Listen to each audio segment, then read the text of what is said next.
Catholic radical who was elected to Parliament and nearly assassinated for her efforts. While he lived with us, Larry spent time in Dublin documenting the war between the Catholics and the Protestants and getting shot with rubber bullets while he was at it. When he returned, the resultant tape recordings of that quagmire were played on KPFK, earning them record contributions for their fundraising season. So it was then that guys in black cars started driving slowly past our house.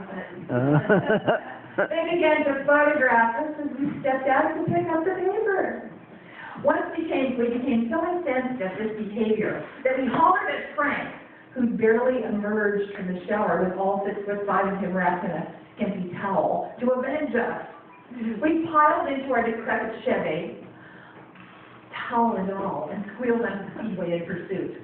We caught up with him on Main Street and yelled out the driver's side window, drag race style, "Stop taking our pictures or we'll report you!" And you believe that apparently worked because we were never again, to our knowledge at least, photographed mere feet from our door. Of course, under the Freedom of Information Act, Larry Levin got to see our redacted FBI files, and he reported that they were not slim. This was before Tom Hayden started meeting at our house. Sometimes with Jane Fonda, and even once with some representatives of the Irish Republican Army who were tight with Hayden and Levin. In those days, Tom Hayden lived in an apartment building on Westminster and Speedway where the brass plaque over the door reads, "W.C. Fields, Jim Morrison, and many other artists have passed through these halls since the 1920s.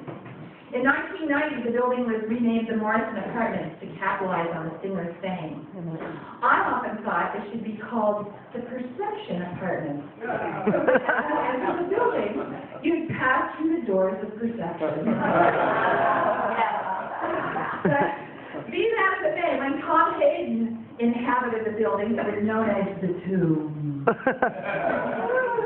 folks actually perished there from accidental overdose and premeditated murder, and the interior walls were Baroque with layers of graffiti. There was a lot of graffiti in Venice in those days. In fact, when we first moved to Waycrest Avenue, the names of previous residents were spray painted inside, along with copious mounds of candle drippings from their, satanic rituals? I love those names. Like Chuck and Six-Pack. I think my friends call me Six-Pack.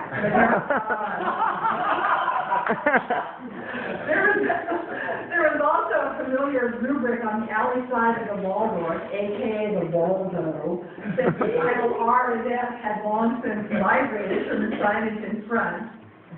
This graffiti I passed by on foot for years in my trek down Speedway to Security Pacific Bank, now Bank of America, or to the post office, or to the comic book store for a copy of the Fabulous Furry Freak Brothers, or that Pig of Steel Wonder Warthog.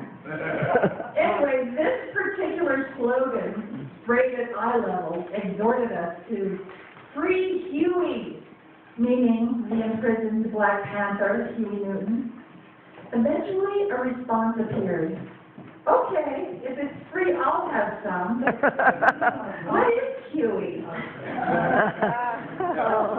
It was then that I understood that the spirit of the 60s was vanishing, and a newer postmodern pop age was taking its place, tongue firmly planted in cheek whenever it refers to us, outrageous and possibly odoriferous hippies, figures of fun from a quaint bygone era. But I'm still nostalgic for the Youth International Party, or Yippies as they were known, the brainchild of those New York media masterminds Jerry Rubin, Abby Hoffman, and Paul. In 1968, West Coast activists mounted a massive campaign, Yippie for Rafferty. Rafferty, which they purposely misspelled F-A-R-T, in place of E-R-T on all their brochures, was the conservative Republican candidate for the U.S. Senate. I like to think that the Yippies, in all their hairy buckskin glory, greatly contributed to his defeat by liberal Democrat Alan Cranston that year. Youth International will party forever. Long live the